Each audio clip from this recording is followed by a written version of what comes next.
I am back for another update.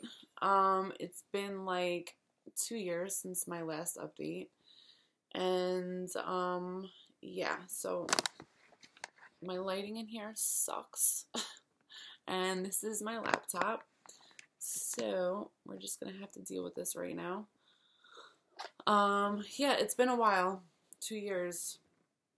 I've actually tried to make an update before, and I was hysterical crying and shut off the laptop and have not turned it on since. But I'm going to make an update and let you know what's been going on.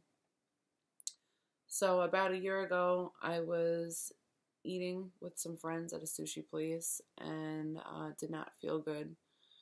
I went to the doctor and they discovered that I am a type 1 diabetic. And for those of you that don't know what type 1 diabetes is, I have to take insulin every single day and check my blood sugar in my fingers. They look like black and blue. Check my fingers for my blood sugar 8 to 10 times a day. So the past year, just coping with that alone has been really rough.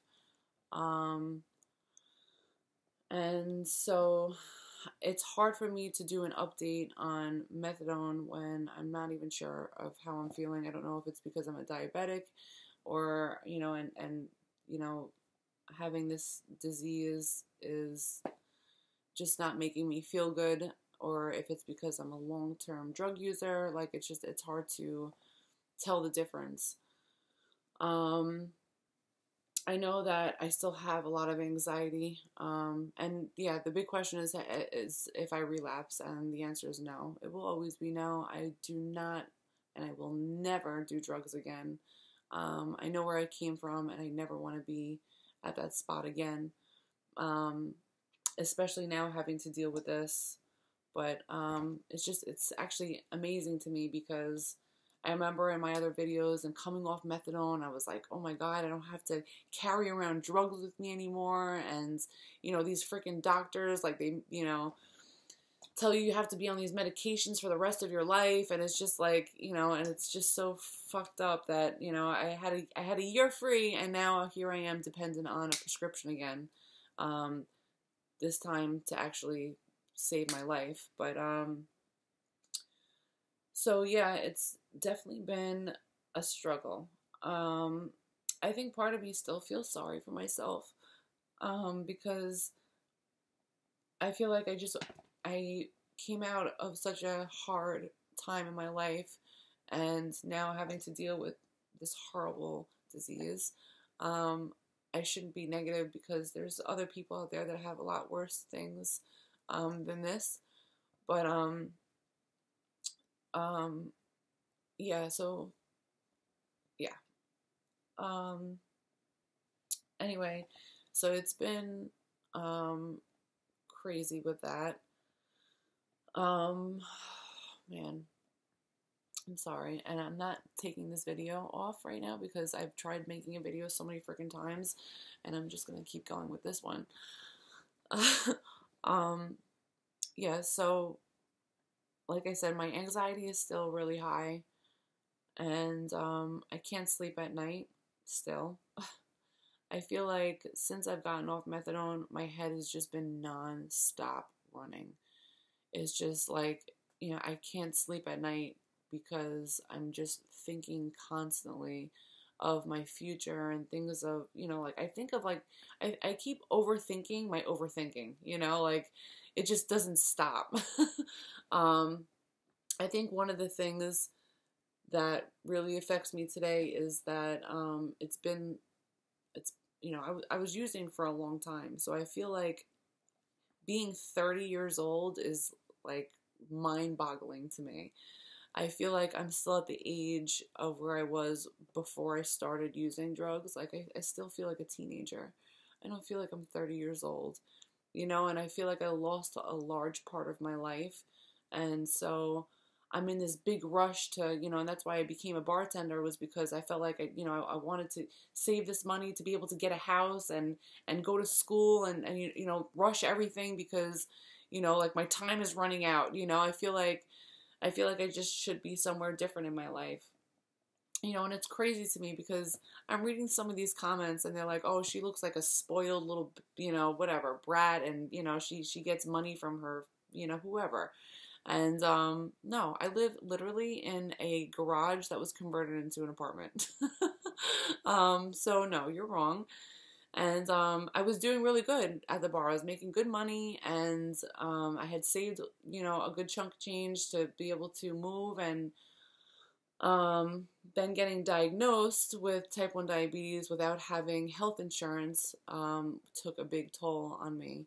I'm still paying off thousands of dollars worth of debt right now because of that.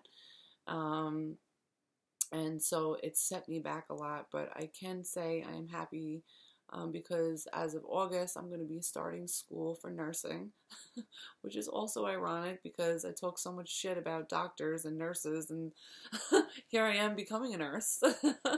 But I'm super excited about that because I can't wait to have a different lifestyle and just be a normal person, because I still don't feel like a normal person. I don't think I'll ever feel like a normal person. I think drugs definitely have affected my life a lot. And there's things I don't think I'll ever recover from.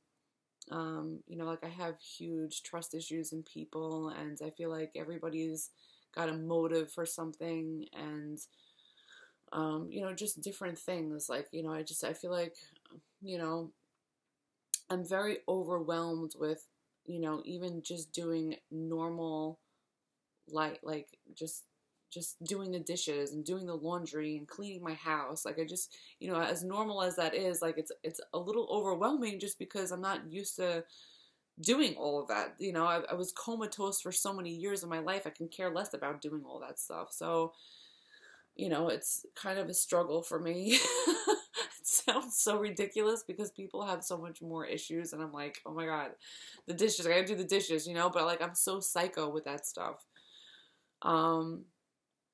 But I can say that, you know, and proudly say that I will never touch drugs again.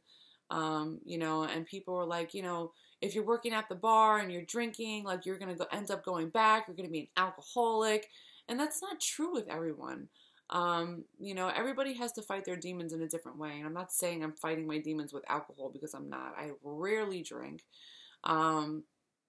You know, and I don't drink because I want to suppress my emotions, or I'm doing it because I want to get fucked up. Like I don't, you know, that's not why I drink. And yeah, I do drink it socially, and I could say that I don't ever think about using drugs when I drink. And I'm not saying that's going to go for the next person, because I do know a lot of people that if they drink, they will relapse. But I personally, for me, I know that I do not want to do drugs ever in my life again, and it's not a trigger for me. And like I said, it's not like something that I do all the time.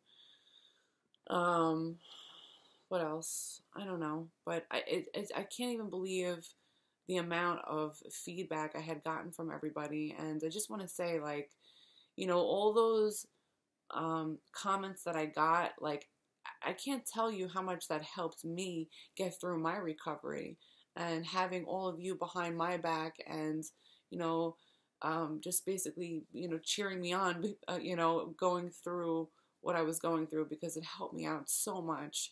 And I'm so glad that I did make that video. Oh my God, I'm so emotional.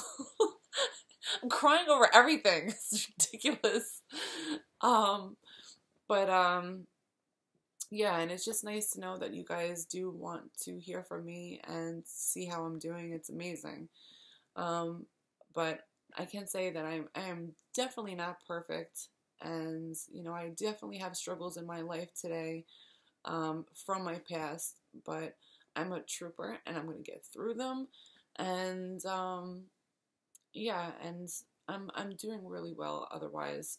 You know, it's kind of a good thing that, not a good thing, but you know, diabetes has changed my life, because you know, I used to eat like shit all the time. I'd go to Taco Bell and McDonald's, and, you know, it's helped me learn how to cook really good, and, you know, I eat really well, and, you know, I'm trying to learn new things, you know, exercising and things like that. But it's gonna be a long road ahead of me, and I'm just looking forward to what's to come in the future.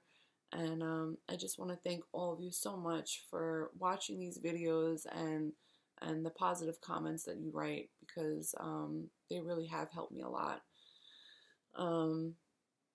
But yeah, I don't really know what else to say. But thank you. Done. Bye.